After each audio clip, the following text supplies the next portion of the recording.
Oh, that lens like that. Alright, got it. All right, everyone, welcome. Thanks for coming out. I'm sure some of you guys drove pretty far to be here. I met some people on the way in, all the way from Pasadena, like myself. And it's a really pretty campus, so this is the first time I've actually been to the school. I went to, well, just, I'm going to show you some of my work, and then I'll briefly, just talk through my experience from going to school in Pasadena, the Art Center, to currently right now. And so you guys are welcome to shoot out any questions and just let me know what you guys are curious about, because About the video, just make an announcement about video recording. Like what Say you again? want recorded and what you don't want recorded. Okay. Yeah, I'll be showing some sensitive like NDA work, so please don't take any pictures or photos. You're welcome to do that once I start doing demo, but for now, it's just not try to not really stare at it. You're driving by a billboard, you're walking past an image. You don't ever like go up and like try to zoom in, stare at the pixel. So and that's how you should think about painting as well. Is you see this navigator here? So even though while you're painting here, keep your eyes on this area, because that's the most important thing. Like if your painting reads from this scale right here, it means that it's a very successful representational painting. Like it's a realistic, it's very clear. If you're going for abstract, then it's very different. But if you're going for something like, if someone can just see this image right here from this scale and understand what the image is, then that image has a very strong clarity. That means that even if you're driving on a freeway, 80 miles per hour, and you're just whizzing by, you still understand that image.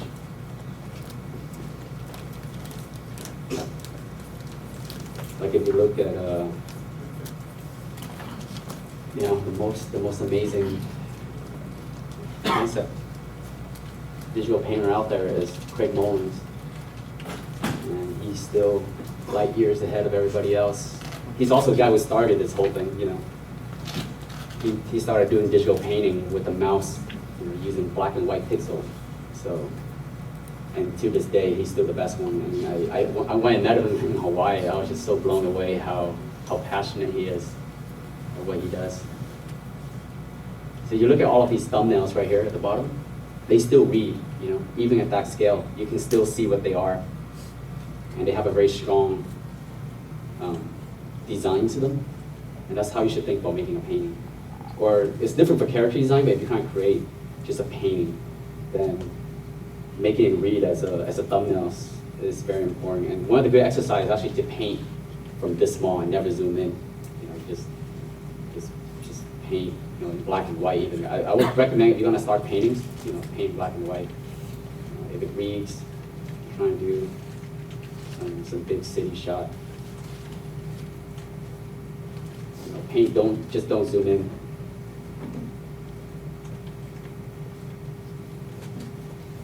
Like if it reads from that scale, then it's a successful painting. You just kept painting without zooming. I mean, it's very easy to zoom in and start noodling all the details, but it's not as important, because once you have this working, and if your clients can understand what you're trying to show, then I can replace all of these elements with photos. Find a cloud, sky here, photos here, get photo lamppost, and whatever it is. But the hardest part actually is this. Once you figure this out, everything else is just technical skills of Photoshop and lighting, understanding, and all of that. Even if you don't understand lighting, let's say you just started painting and you can't figure out how to create your own image. If you look at James Gurney, he will build this whole set out of clay or foam. He'll take a photo, he'll do study lighting, and then he'll find reference photos of all of these lampposts of buildings, and he'll spend, weeks on one painting. In the end, it looks amazing because he's put so much time researching everything. And I know there's a emphasis on speed painting these days, but I don't recommend it.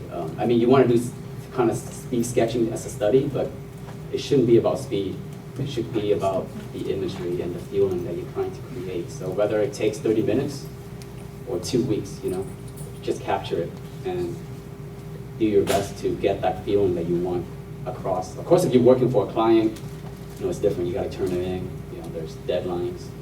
But if you have time, put in the time.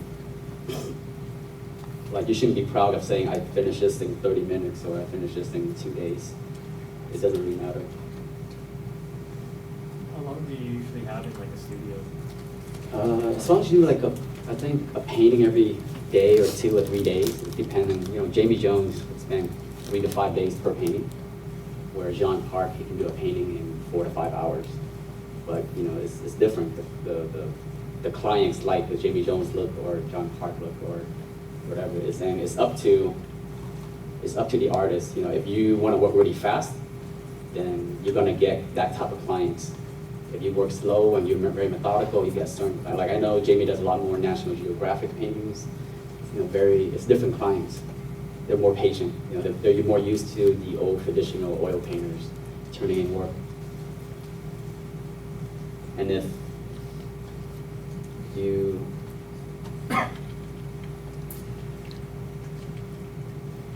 worry too much about speed, I think you're going to sacrifice on quality. Because I have the same problem. It's easy for me to say it, but it's always an easy trap that you fall into. If you work faster, then you can just go out, hang out with your friends, and just do other stuff or take more jobs. But let's say if you work 10 years and you end up with 10,000 paintings, but they're all kind of okay, or you work 10 years and end up with 100 paintings that looks like amazing. I think it's more important to have fewer paintings that looks amazing than like 1,000 paintings that's like whatever. It looks like any other painting I see on CG Hub or DeviantArt or something. So slow down. If you're going to do a character study, find a model, light it up, or whatever. Get photo reference. Spend time, build it up like a clay model.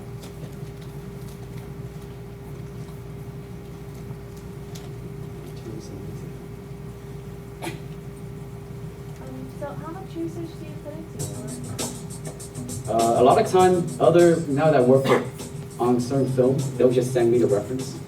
They'll send me what they want. Because it's not about what I want, it's about what they want.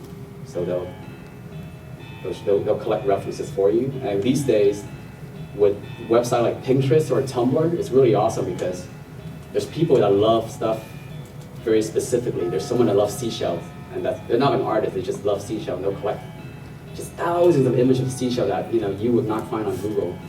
So I'll just use their passion to find very strange stuff that I would never dig deep enough. You type Google, you go to the 3rd or 4th page max, and you'll pick an image. But you go to Pinterest or Tumblr, somebody's spending a whole year on that website, on car engine, or they'll find such like deep, like hardcore, niche images that you would never find. And you can use that to your inspiration.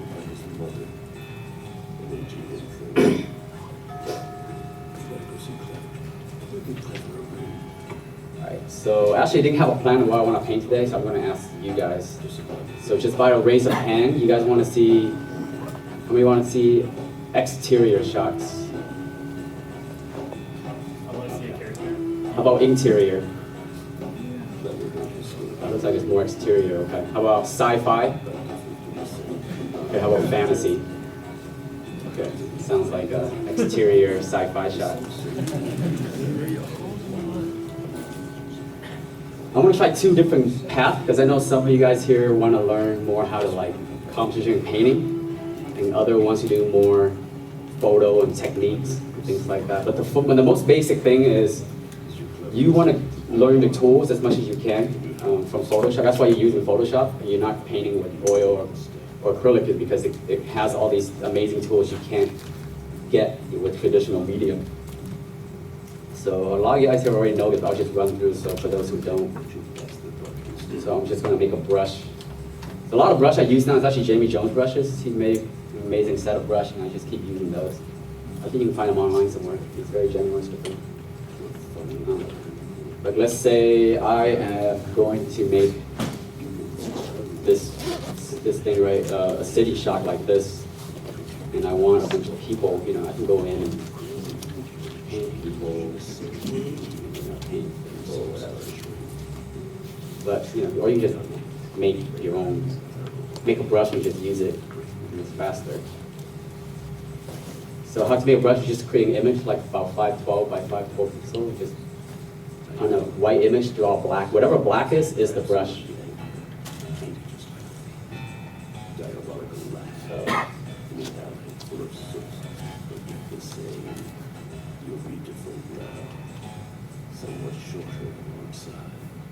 Alright, so that's super quick. I don't want to make too long and it's boring. Define, you go to, you select all. So you see the lasso tool around it. You go to edit, create brush. Define brush preset. Now I get a brush. So you see him right here. That's my human brush. And he's also right here. Go tool setting, with the spacing. So this is where all the manipulation to create the brush, right? You can make him scale by, you can have his size jiggering. This is by pen pressure right now, so the more you press down, the bigger he gets. There's a lot of stuff to play with, so I'm not gonna go through everything. You guys should just experiment with it. I'm sure there's video tutorial online about all this stuff. So just have that, you know, quick spacing. And once you like a brush, you wanna save it right here. I'm not gonna save it. Brush it, I'll just save it here. Save brush. Let's save everything. Just new brush preset.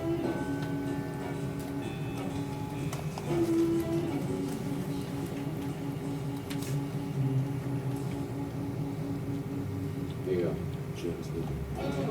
So now you have this, you know, do that. You get like a whole city of people very quickly. Versus painting it all by hand. Like a people brush. You got like a whole crowd of zombies. There you go. And then you have, it's a separate layer, so I could just make, you click this button and that makes it into a mask, which now you can add texture only within there. So you can paint, I can paint highlight on that guy and would never go off his body. See, it's stuck within that mask. That's what this little button there is for. So that's just some basic Photoshop stuff. I'm sure most of you guys already know this. I don't bore you with it. Yeah, there you go. Push back. Zombie. And, of course, on top of that, at the end, you're going to start the zombie crowd. You can start changing their anatomy. It gets you there faster, right? It's just like a photo. So changing their leg, you want to go through and change it. I would, if this is a zombie thing, I'll make 3 different brushes and get a bit more variety. Put the hands up, whatever. So that's brush making. And as you can see here, Jamie got a bunch of amazing ones, like cloud brushes. Yeah, I love this one. There you go. You have tree brush. There's a lot. I made this one, I think, for Project Offset a long time ago. It's a chain brush. It's really fun. You have a day, just start making stuff.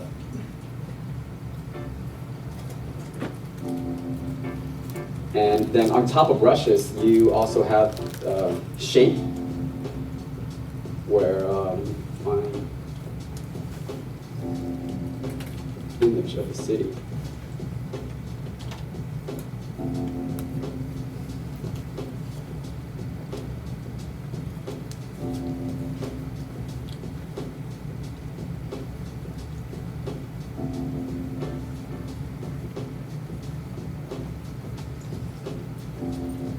You can also turn a photo into a brush, so image.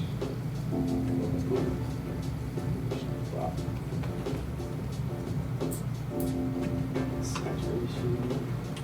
So just like what I did before, white is no paint.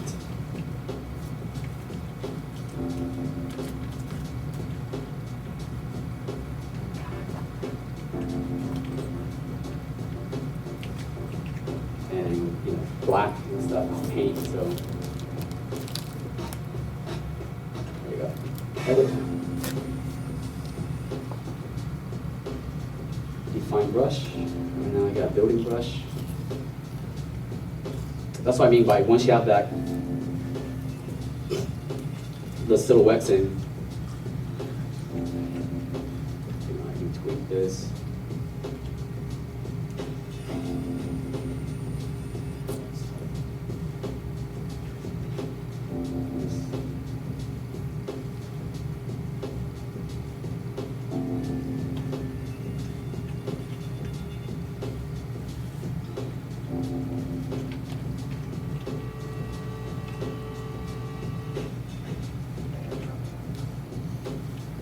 You can see how brushes get things very quickly.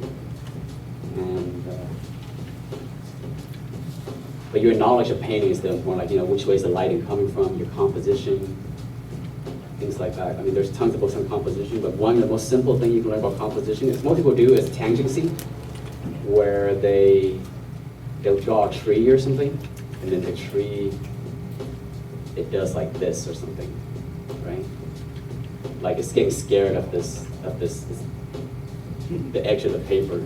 Or you draw, some people do cloud, and they'll do like, and then it was right next against the building, so the building is touching the cloud.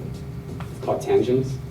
Or you have two building like this, and you make a cloud right in the middle, like it's scared of these two buildings. So you want overlap, where you want the cloud to be behind the building or in front of the building.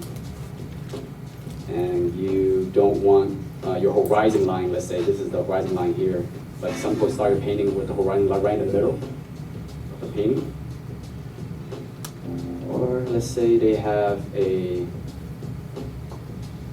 fallen tree or something, and they'll make the tree go right to the edge, the corner of the piece of paper. And it's very weird, because it happens sometime in nature, but it's very rarely. So look for all these strange points of contact. It's going to confuse the eye, because people see depth through overlapping. And if things are not overlapping, like if you have a cloud right here next to this building, your eyes don't really know what's in front of what. So something I keep in mind is if you start out painting with this right here, and you keep it really kind of subtle as a beginner, I recommend this, because then when you paint, just stay away from those things. Those are like the no-no lines. Don't have things on those lines. If you're gonna draw a figure, don't put them right here in the middle. It's boring. It's very static. If that was your like a landscape, you have a figure over here or something. That's much more interesting. And if his hand gonna raise, don't have it raised that way. Go there, go here, or else he'll be pointing right across. Your eye is automatically gonna go to this corner here if he points right there. So that's just really basic compositional rules. Stuff to watch out for. I mean, you can spend a whole semester on composition.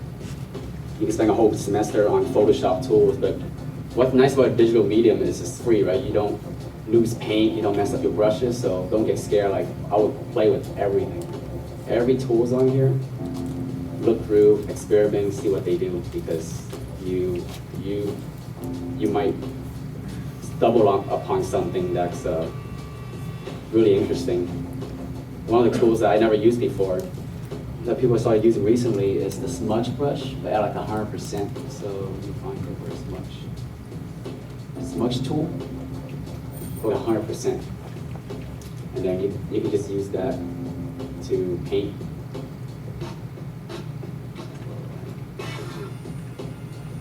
Yeah, there you go. I'm using the smudge brush to paint. Just stretch out, pull out paint. So if I want this building, instead of having color pick, I just stretch it out right there.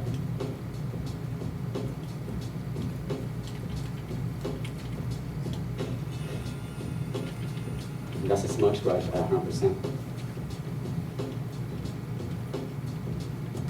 Like, who would like to paint with a smudge brush? I mean, but there's people out there experimenting with all of these tools, and I mean, you can do that yourself. I mean, there's always many ways to get the same thing across, but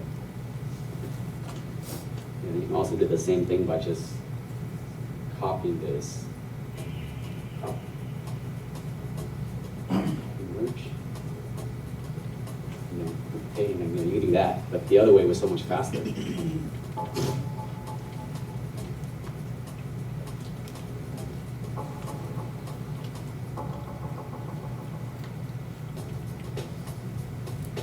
Right, so I'm just gonna leave it all. That's sci-fi exterior.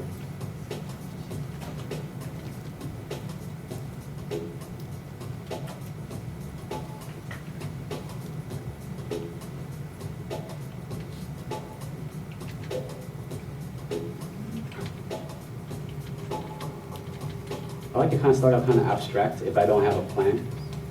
Just playing around with it as if it was just an abstract painting.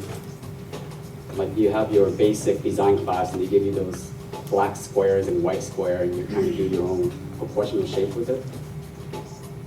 Just playing around. Don't even think about what it's supposed to be, just interesting shape. I'll get like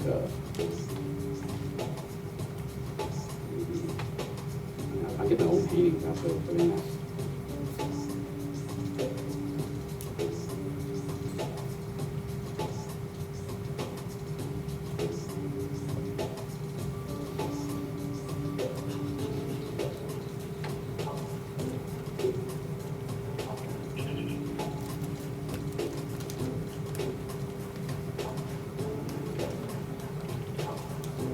Just experiment.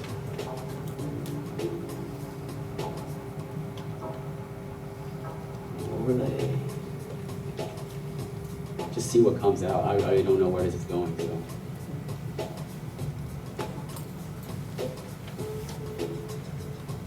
That's kind of cool. Bring on color.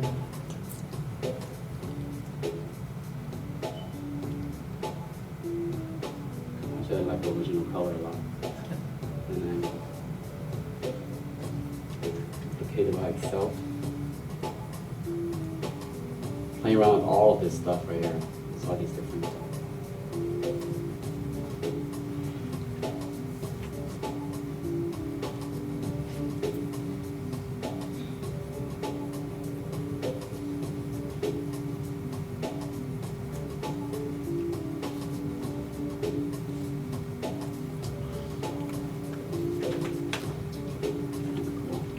Starting to see like a landing ship, like a big ship in a, there's a building in the back or something. Like this is the fun part where you're just sort of visualizing.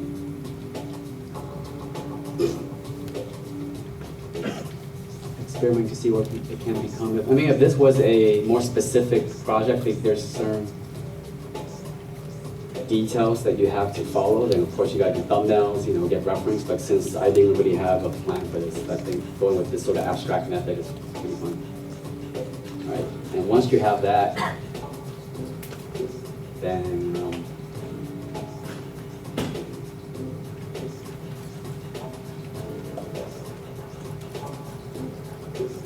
start thinking about perspective, like where is the horizon line for this thing?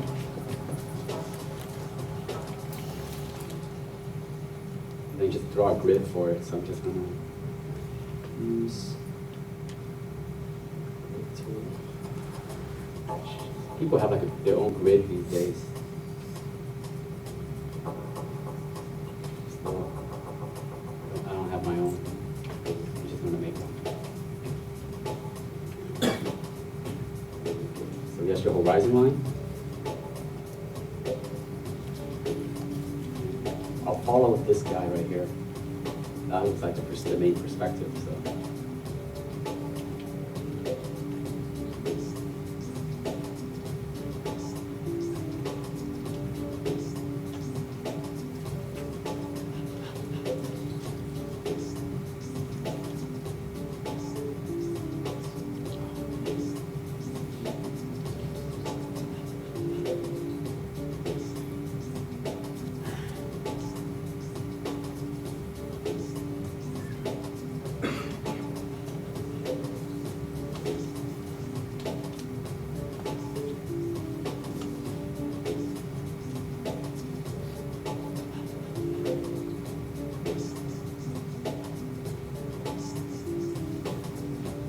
something like that. That would be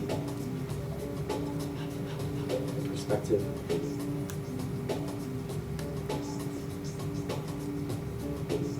And then you got the other vanishing point.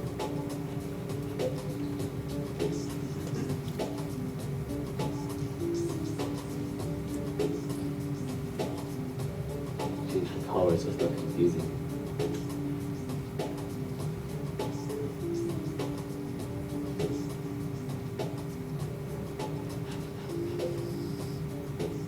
So this, you notice the first vanishing point is somewhere over here, which means your other vanishing points should be very parallel. Like if you have two vanishing points right next to each other, you're gonna get a very fisheye look to the painting. It looks very strange. So if one of your vanishing point is here somewhere, the other one should be way like, over here or something, which makes it almost parallel. So is it possible to have multiple connections? Have three, usually three. You got left, right, and you got one top one. But within that, you can have many, because that means everything in the world is 90 degrees, right? Right. But the world is not that. The chairs, everything's oriented differently. So, but you have one main one, and the other one you kind of just shift it. You don't have to apply everything. That would be insane. That was just not even fun. So where's this guy? So I gotta make this one here much less distorted.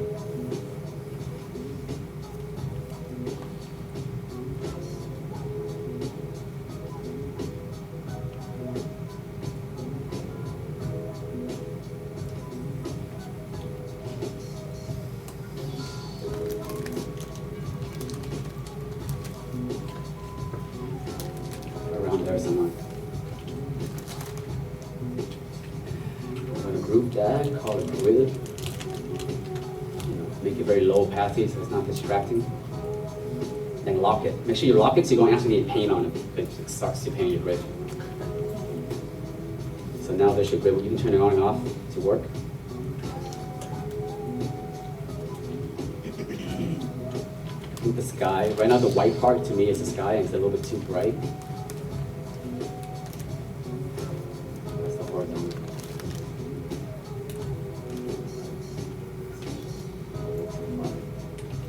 So multiply, it's like watercolor. It's very glazy. You're gonna lose your detail, you notice? Like if this was a normal layer, you lose it. But if I put a multiply, it glaze over it. So play around with all of this stuff right here. They all do different things. Some feels more like oil, or some feels more like watercolor, where others you can only get that effect in Photoshop.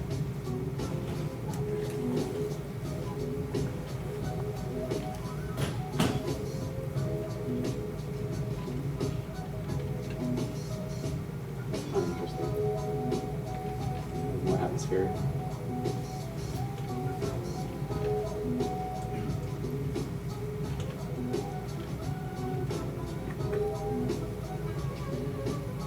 So I'll show you what I'm seeing here in this painting right now. See if you kind of follow along this. See some sort of massive ship right here, docking.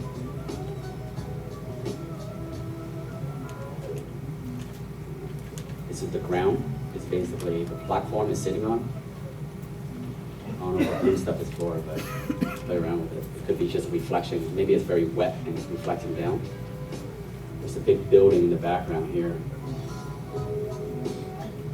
I might continue it here, or actually I'll just make a building kind of like, I like that shape, so I think I'll just have support. You see how it's floating? So I'm just gonna make the building have some sort of support. Comes down like this, which helps bring perspective into the image, and then just another building in the back, like shaped like this. So that will be, I'll probably add some figure in the foreground eventually. And that's kind of composition. You know it's add them here. I didn't add all these figure here, because that's right in the middle of the painting. That's what I mean by composition, stay away from that area. So you can add your figure here, or here. It's much more interesting. Adding right in the middle. I wouldn't do both, because now you're cutting your painting in half again. You get two elements that are the same on both sides. So that's what I mean by rhythm. You want your painting to have a lot of contrast and rhythm. It's like music.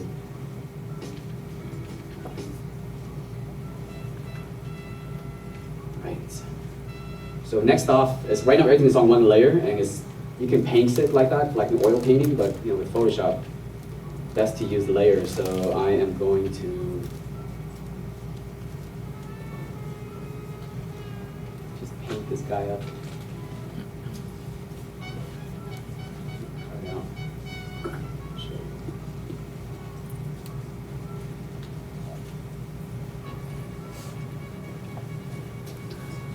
And this shape might change later on anyway. So that's why I'm so sloppy with it. You see I'm using a mask tool, but having a selection tool, but very, very messy. No point trying to, everything at this stage is very loose. Copy, merge, paste. So this guy now is on top. You can't see it. I'll hide everything else. See, this is separated. That's one layer. And now, next one would be use the line tool for this one.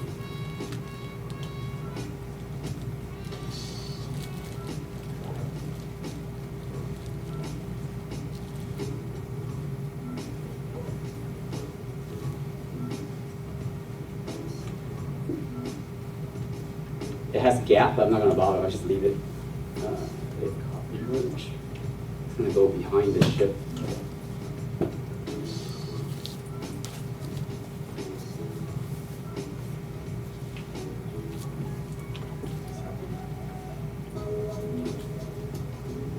Copy merge. I can't paste.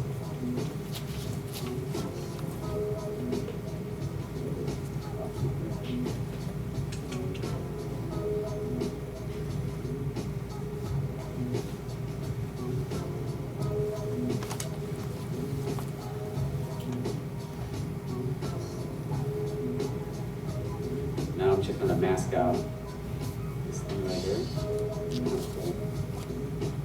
It's just another structure or something in the back.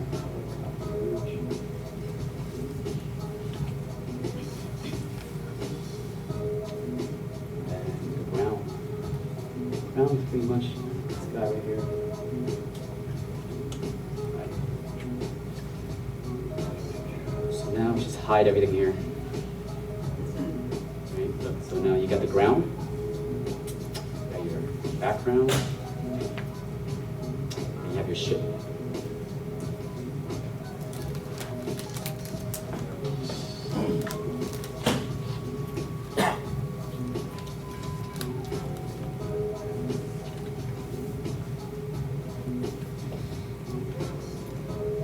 So the sky was this color.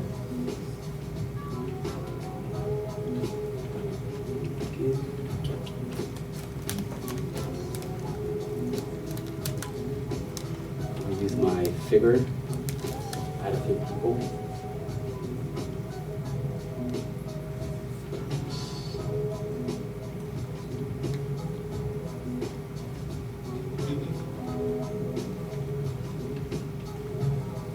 Should be very careful about their placement.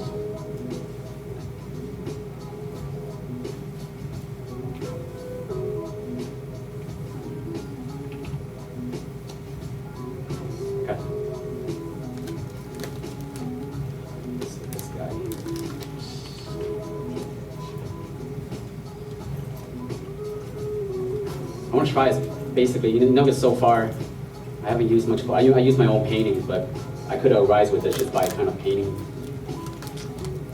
myself. On the next painting, I use a lot more photos, but this one, I'll try to do more hand painting.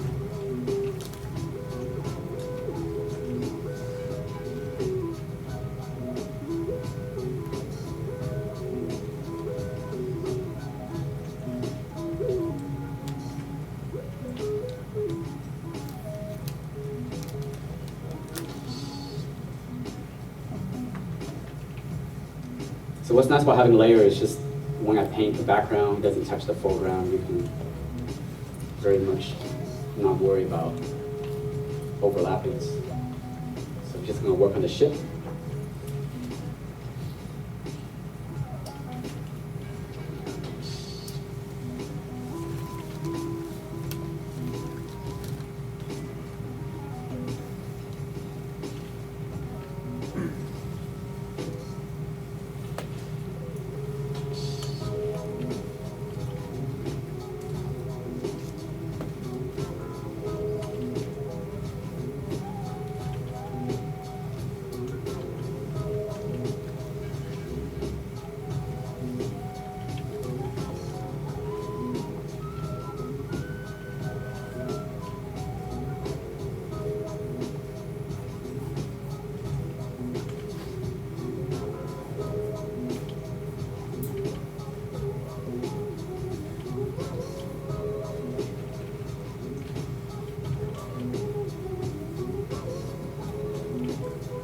door is opening here, so maybe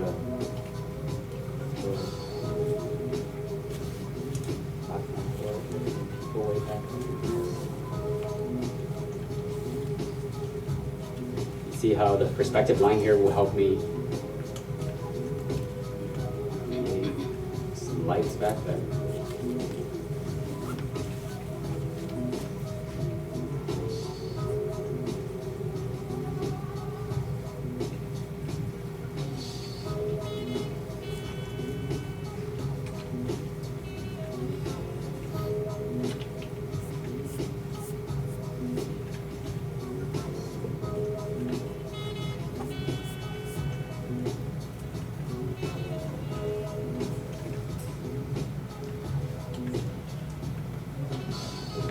Massive ship.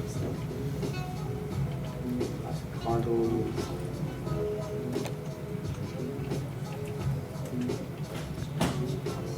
Lights are flooding down a little bit. This is the fun part where you just sort of, you kind of see things from all these random stuff. That looked like a light source that's like shooting up against the wall on the inside, so I'll just reinforce the idea.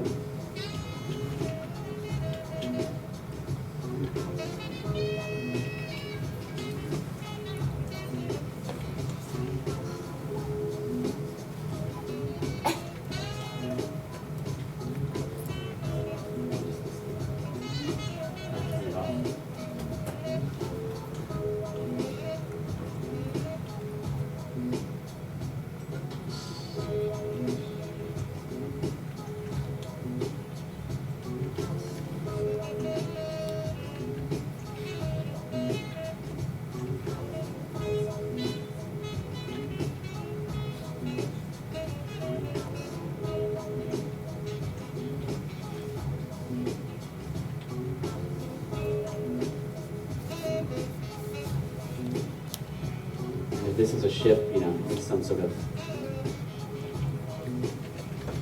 exhaust pipe, and that could be the fin.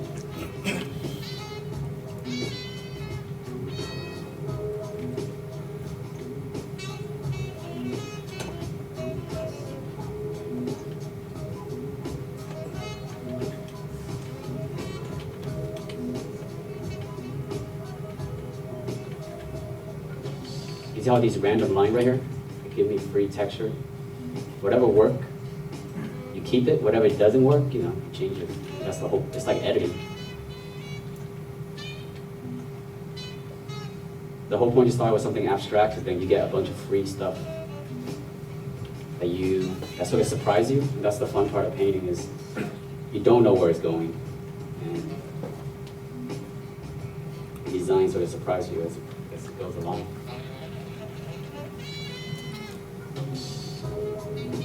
That could be a cargo bay below.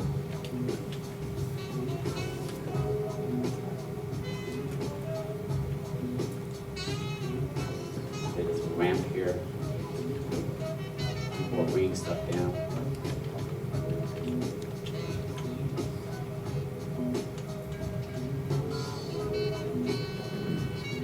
This is actually kind of challenging because I've been using a lot more photo lately, so to paint like this without any photo, it's different. It just takes a bit longer.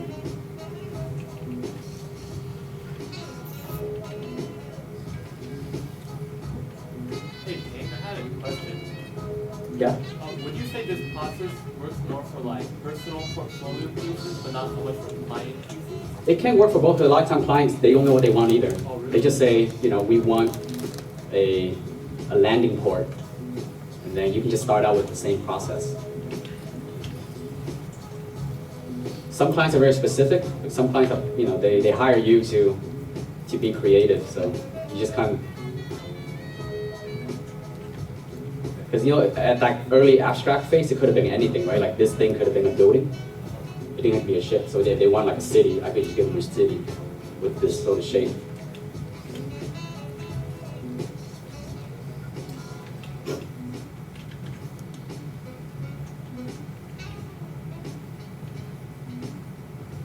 Hawken often will you almost like draw out what you're looking to paint before starting? Hmm? How often will you actually like draw out what you're painting before you start? If I have a certain design already, I'll just drop it in. Like sometime, let's say the client looking to design a ship for a couple days. There's a design they like already. I'll just put that into the painting and start from there. So you keep everything at 100% capacity, like you don't change levels? Oh, you mean my brush? Yeah. Yes, 100%, but there's opacity on pressure sensitive, so, you know, that's how I'm getting. But I'm not getting size, see it? It's not getting any thinner. It's only on, yeah.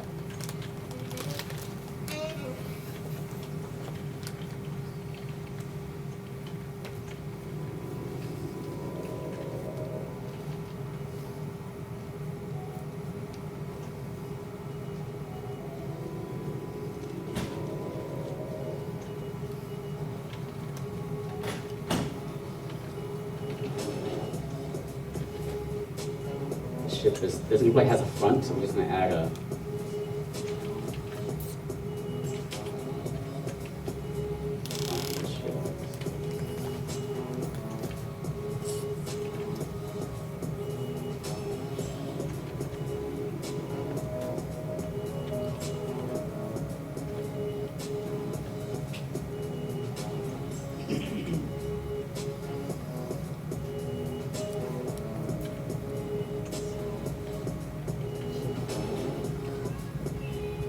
With running a company, how often do you draw and paint and design? definitely less than before.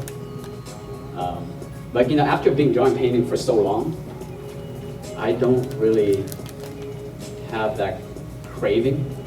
You know, once in a while, whenever I want to paint and draw, then I draw. So I just kind of draw and paint when I feel like it, which is kind of nice too. Because it's not like, you know, I want to draw all the time. Kind of want to draw when you're feeling.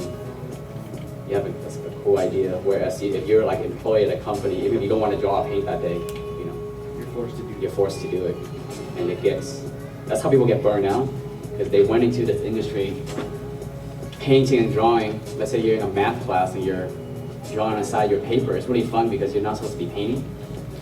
But once it's your job, you know, you're like, I don't want to paint no more. Someone's telling me how to do it. They're forcing me to do this, and so you want to paint less.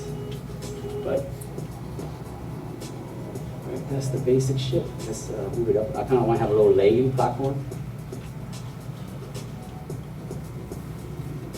So always experimenting. You see, if I put it right here, it's really bad because it's cutting to the human head. So if I'm going to leave it there, I probably should drop a little bit and then scale up the people, because you're going to get a back tangent right there. Or at least, yeah, like that or something. That's how careful you have to be about composition. Because if your people look like this, they're touching the line, it's really weird. You can't tell that those are giant people standing in the back or they're in the foreground. Look like they're lifting the ship with his head or something. So that's the basic. That's a really weird looking ship. It's the feature.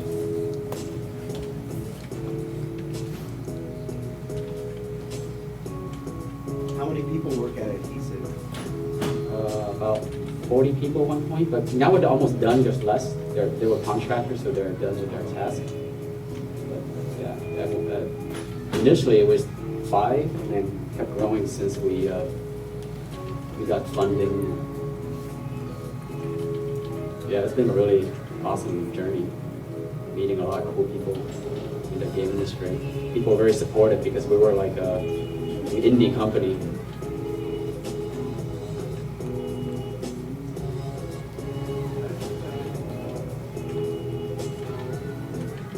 So whenever you're working on projects in this kind of procedure, do you ever think of a backstory while working on it? Get what?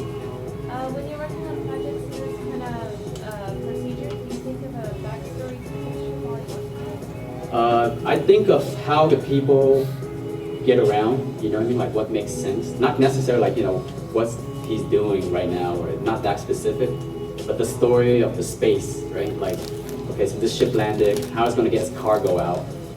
So, and if you have this thing, and is it you know, how does it land, what kind of leg is it, and what time of day, what the atmosphere, if it's raining, if I add umbrellas to these people. So it's a story of the space, not the actual story of the story that it's doing. So, but you know, if this scene is supposed to be very sad, you know, tragic moment in the movie, then you want certain colors, you want a certain mood. It's supposed to be very happy, and then you want to make it feel like more like a celebration. There's people, a lot of people, very colorful. So that's the story of the space, and that's very important. Because if you're just painting only thing about shape, like I want to make cool shape, that's when it feels very cold, and it doesn't feel like you know, it's a living, breathing world. Because you didn't think about it, you didn't really think how that space feel. All you care about was the form, you know, and the shapes. How did you go about getting funded? About getting what? Getting funding? We released the video after 9 months of work on YouTube, and you know, we didn't expect much, but over one night or 3 days, I think, we got like 1 million views on YouTube without any marketing. So then after that, we got tons of people contact. I think almost 80% of the publisher out there. We contact the company. We got Japanese producer coming by the studio where they want to look at it, and it was really overwhelming at that point, because you know, we weren't business people, but now we have to like look at contracts, and you know, people were offering millions of dollars to, but you know, everything has a string attached, so you got to look over and see. It was really exciting. It's awesome to get that sort of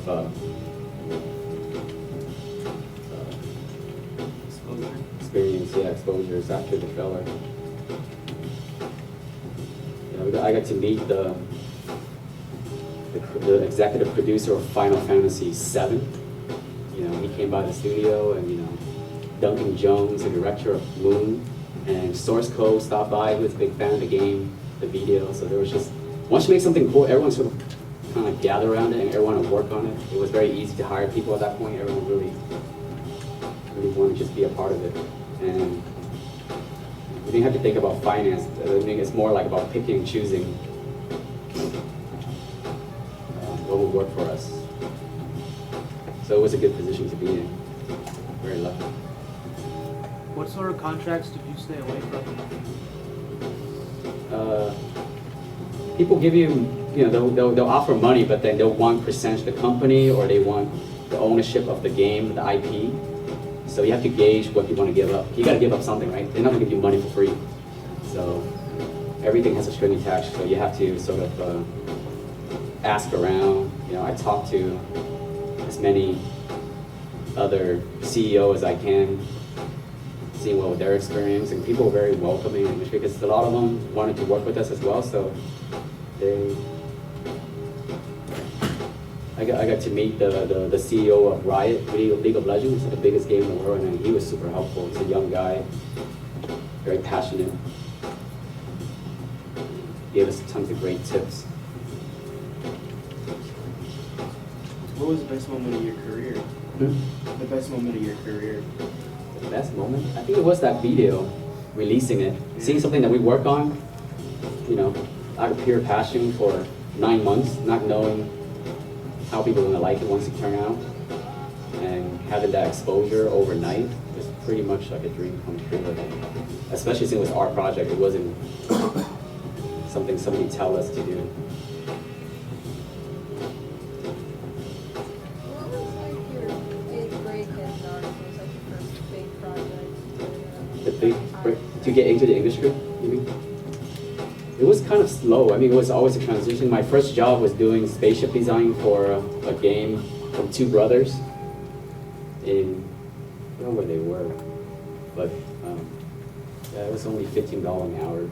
But I got fast enough, so I basically painted 3 times as fast as what I started out doing. And I did like over 200 spaceships for them. It was a spaceship game. And that landed me a job for Microsoft for a game called Freelancer back in the day. And it just kept, you know, that's how it is. You just start, you don't worry about, you know, don't be picky. Don't be too choosy. Just, you know, find something you like. The only thing I would be choosy about is what kind of project, not how much money that project has or how popular it is. Just if that project fits your sensibility and what you love doing.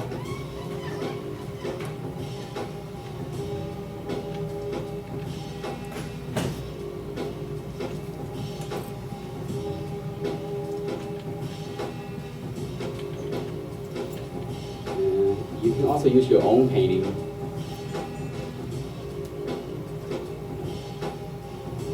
That's your own texture.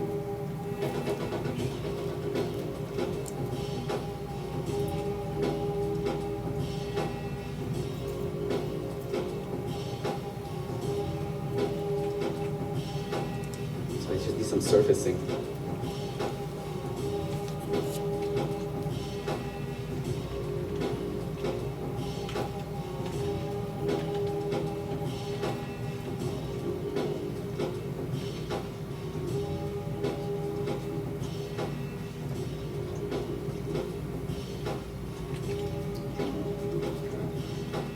Now this platform is too short. So it looked like it'd be weird if this platform came out from the ship because you look at the door, it's very small. The platform is huge. So it doesn't make any sense that, it fold out and become that long. So what, you can think about is, the functionality of this is I'll make this platform not from this ship, but from something they drive up to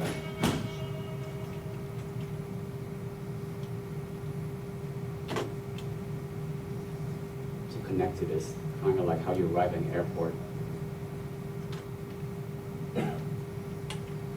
Yeah, you gotta kind of think about things like that.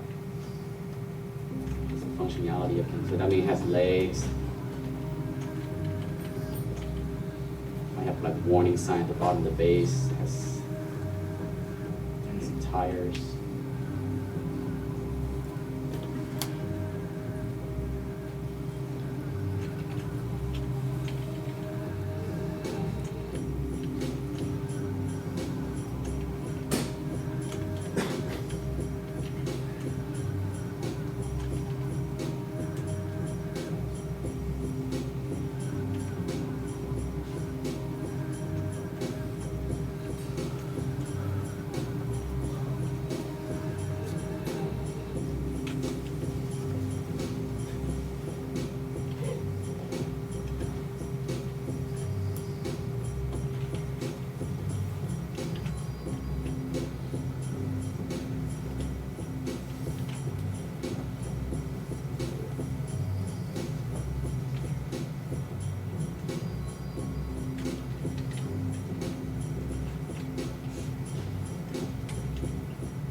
Everything's very rough. Don't put too much attention to cleaning things up because it's like a piece of clay. You're still molding it.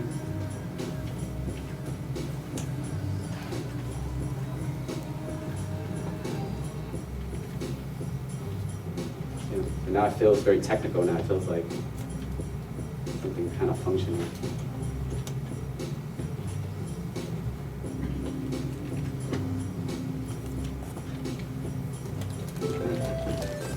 It's nice that this thing is still separate. It's very easy to work.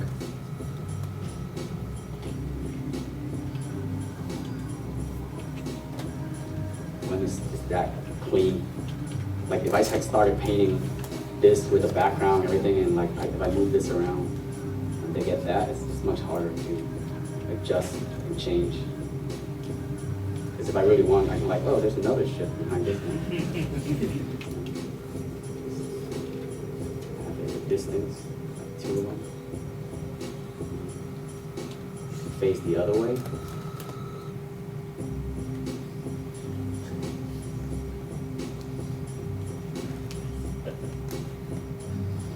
You got two ships now, free. But I don't really like it, so it doesn't work computationally.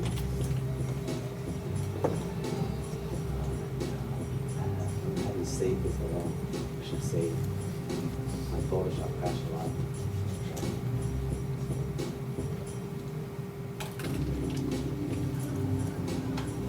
mentioned earlier that you liked working with Painter. Well, what are the differences between Painter and Photoshop that you like personally? I don't think many people work in Painter no more because Photoshop now has most of the tools that Painter had before, especially with the brush stuff. But what was nice with Painter originally was the way it mixes paint. It's very realistic. And it's nice for people that really love the traditional look of Photoshop painting. But for me, as I mentioned, it's all about production art and getting the idea across. So it's become less important to me now that it looks like an oil painting or an acrylic painting. I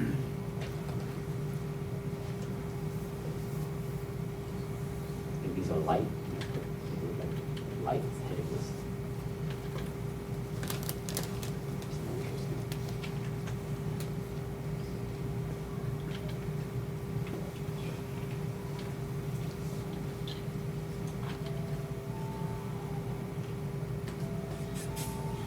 Let's deal with this guy. And I'm just going to duplicate him.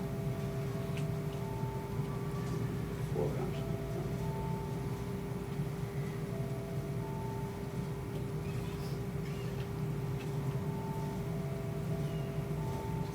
Shapes.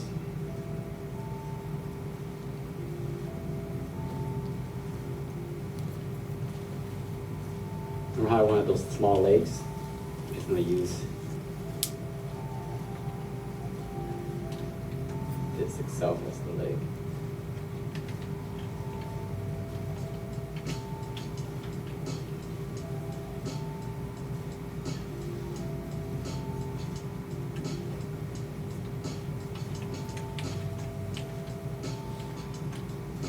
It's nice because they give you all the texture already. You don't have to start from nothing.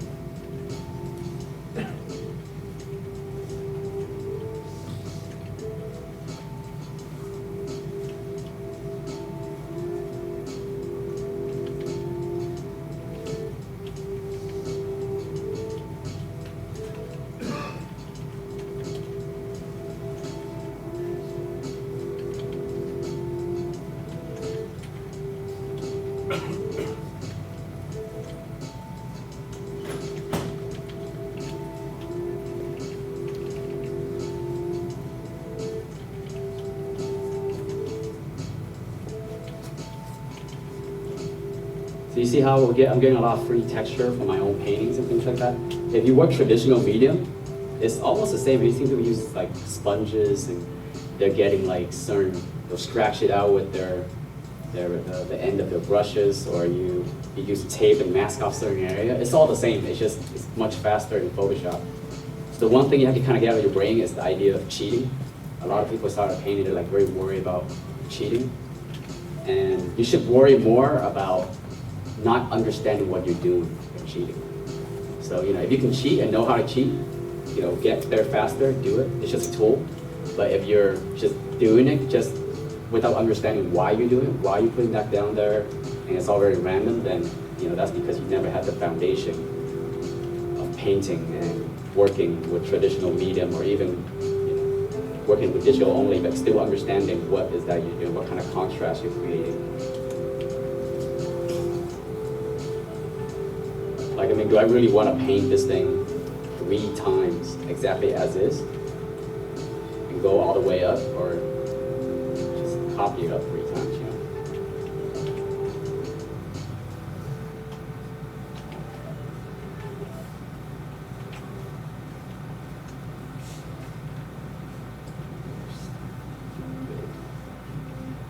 Grid comes in handy. I'm really bad with perspective, actually.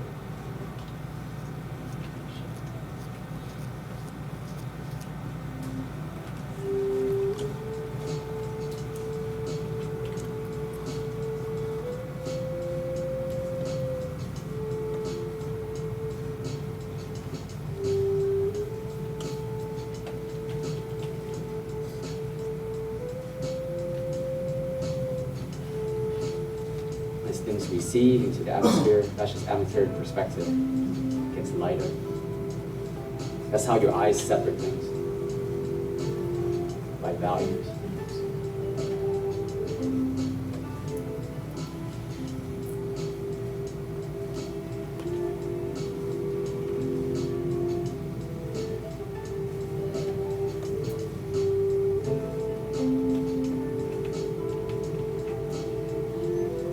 And I kind of don't like how these guys are also yellow, confusing to the eye. It makes it look like they're somehow part of that ship. Change. Just saturation.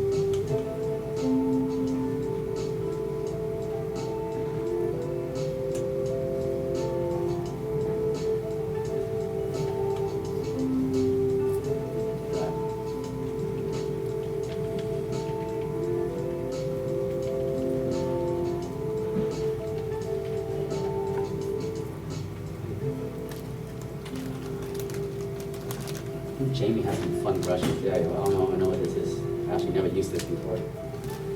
Some random techie thing he found somewhere. Like part of a bridge or some sort here. He duplicated many times to get this look.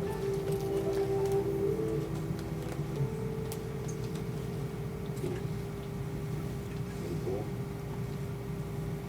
Very perspective.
I want to separate the ship from this building, so lighten it up a little bit.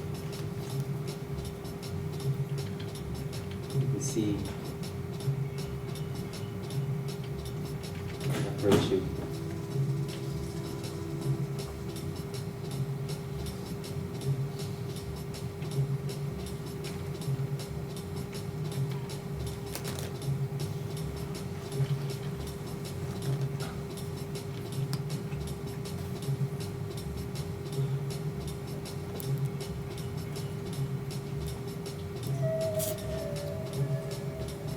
Perspective.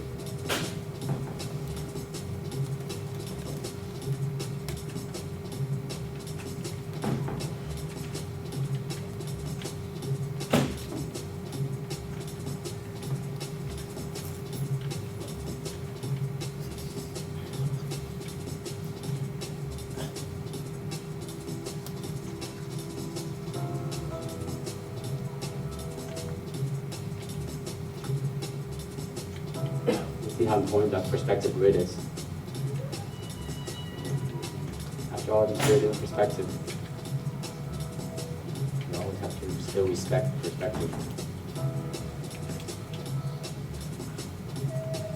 Oh shit, I can do it on something later. That.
This is just like, you know, the brushes repeating itself. It's a giant brush, but it's kind of cool. So I'm just going to reinforce it instead of clean it up and make it flat. Just kind of try to keep that interesting architecture.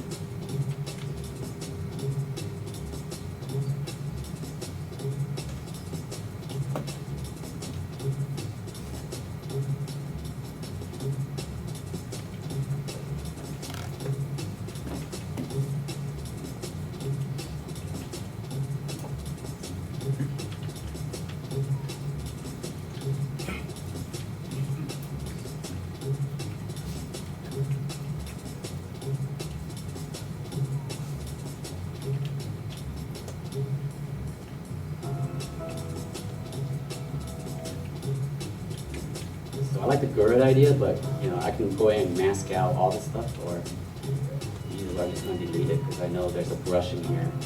Get me there faster.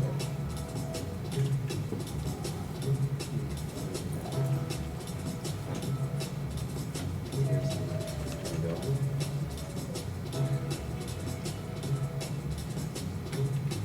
Erase out. I don't need.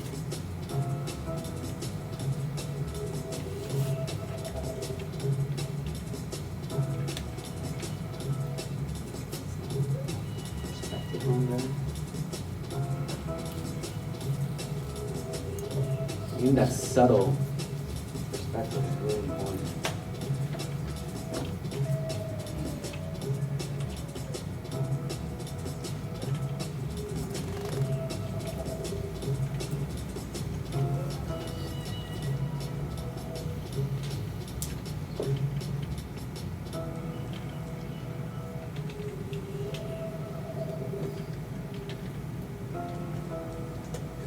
Kind of rusty.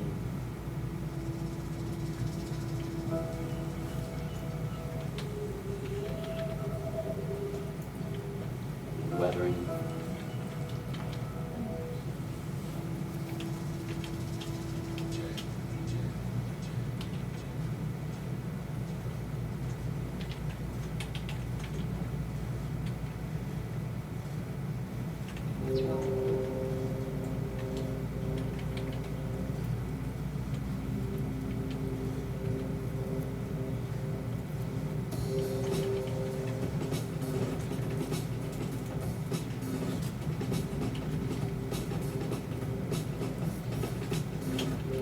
What this thing is, that's a floating city.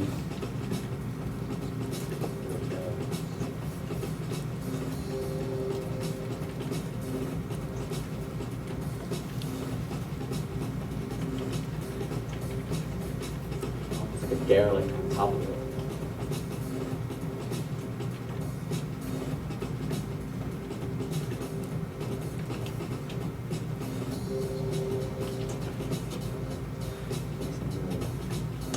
Jimmy Jones smoke brush, where is it at?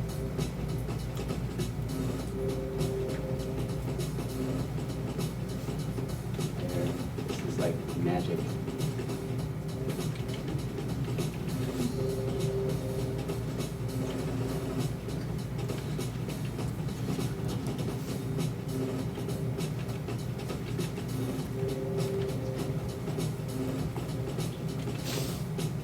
And then the building right now is missing sort of lights.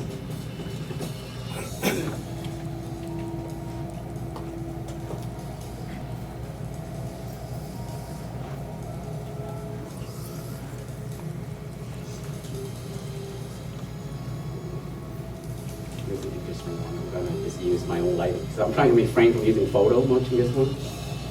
To show you what's possible with just using your own painting on your own stuff to make a paint. The next one I use more photo.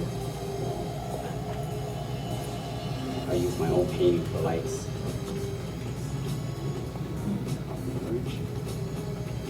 So I'm selecting those highlight area. Wait, how did you do that? Huh? How did you do that? Select color range. So you go select, and you pick. Let's say I want to select all the yellow in the scene. I select right here, and you play with the slider on how much range you want to go out of it.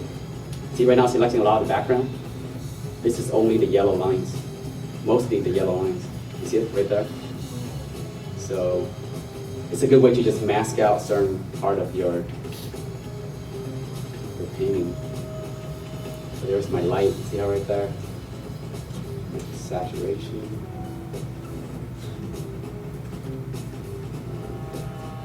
Filter for blur. It's a bit too sharp.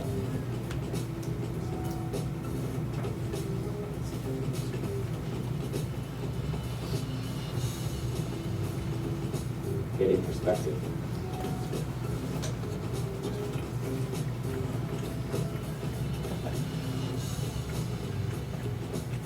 Really tiny. I'm putting on a light layer right now, so it's,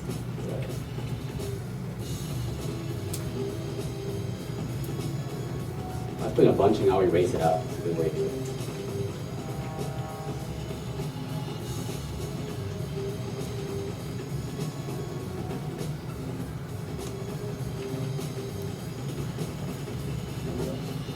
That's all of them.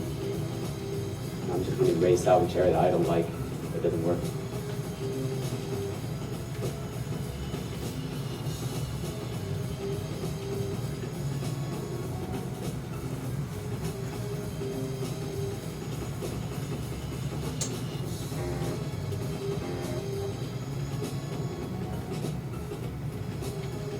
It's kind of cool. Place it inside or something inside that.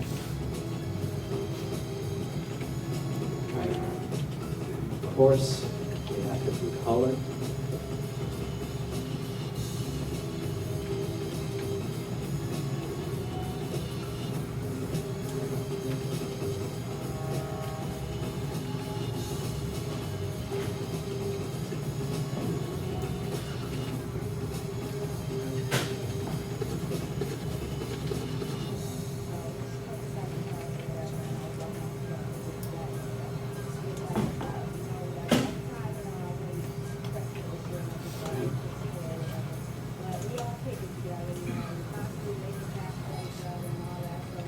And what's nice about having separate layers now, I can still move things around. It's very editable.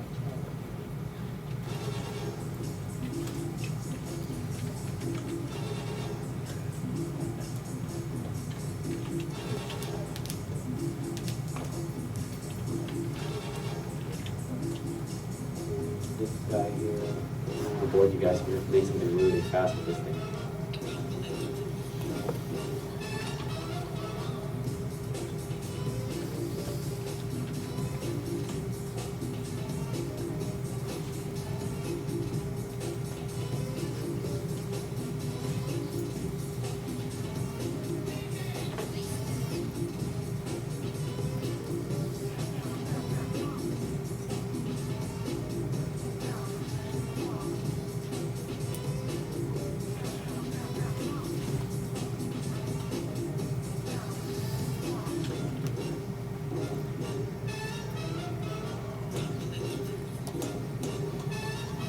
I like a certain part of it right there. I don't want to lose it. Like that.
Atmosphere.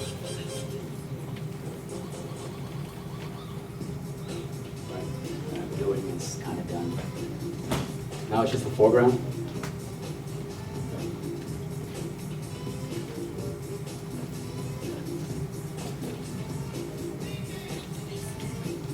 Even at this point, if I don't like the sky color, just change it.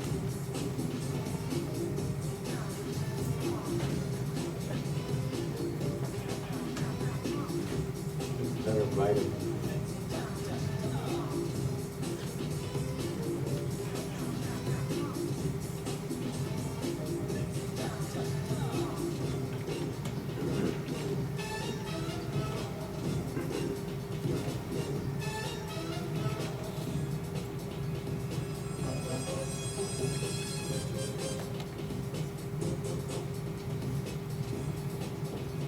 Do you ever have, you have reference?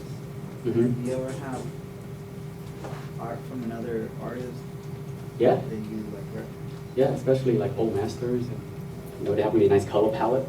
You color pick from their palette and get really rich color you never use. If you look at some of the old Sargents or Sorolla or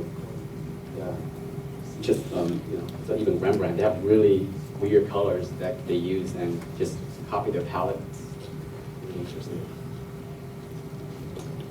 Or Craig Mullen stuff is always amazing.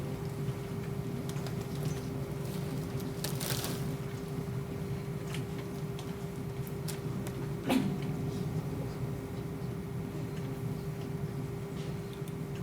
to make a texture for the ground right now. I just found some girder texture that he already had. Just trying to get weird runway marking.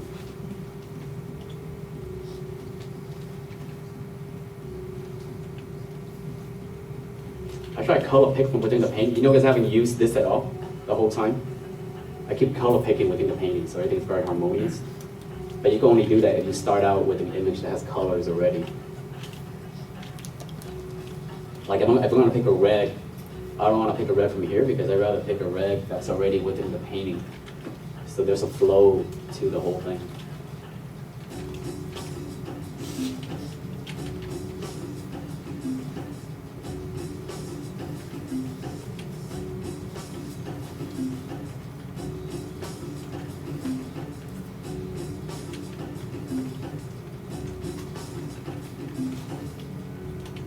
Too busy.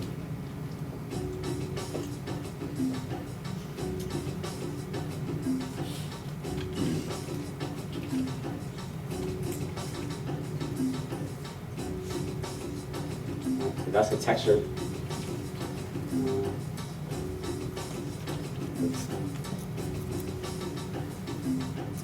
Dirt on this. One tear.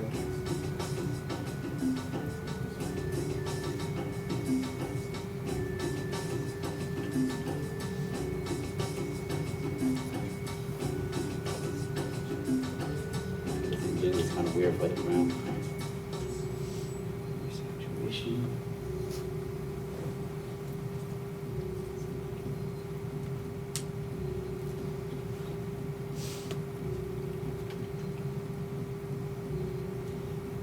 So I like the blue. I don't know what it's supposed to be, but I still like it. So I'm gonna put this down, but figure out how to get that blue back in.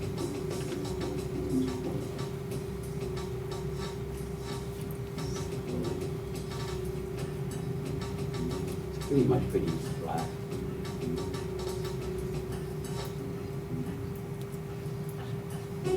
Very distorted.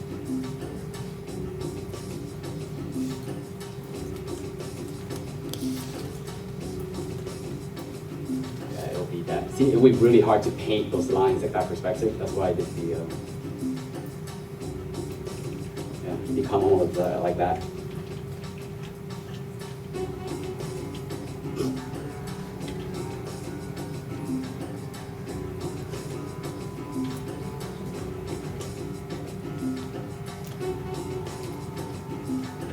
It looks kind of wet, which is cool. So let's see. I'm gonna make a mask on this guy.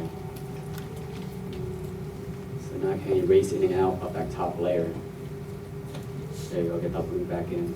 Like this blue is reflecting down. The floor is very wet. Just erase it out.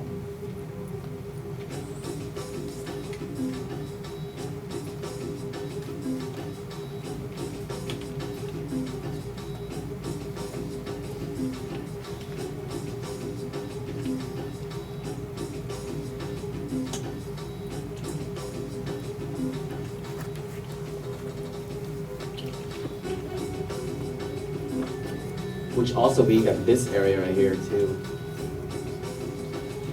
Copy this mask.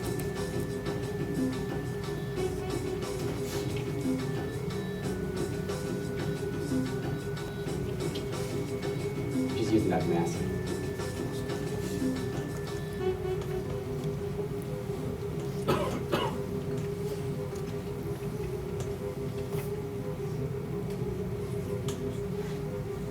I like the randomness of that one, so I'm going to use it to get the reflection of the sky as well.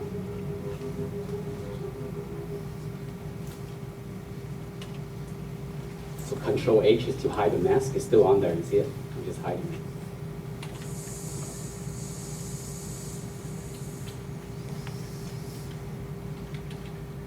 Oh, it's giving me those free random.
Perspective getting lost on here.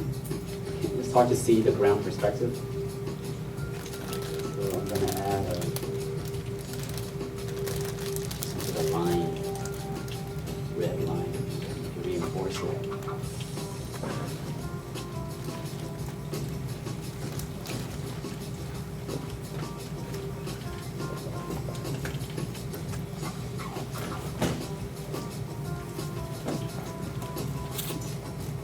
White line over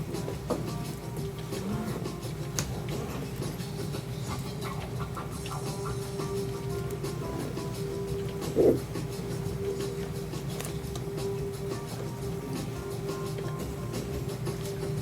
My red line is out of perspective.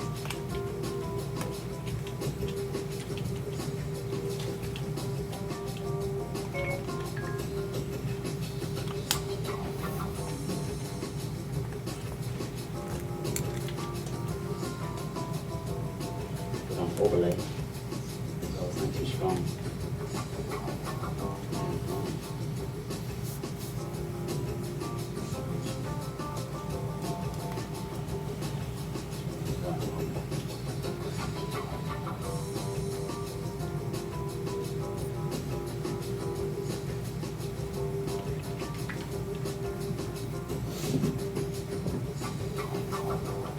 Raise it out a little bit.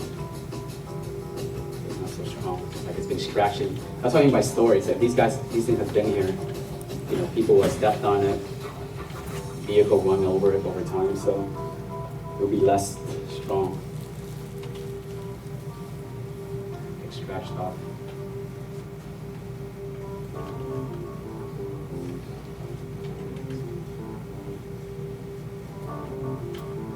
And they're very reflective, so they're going to get hit by the reflection of the element.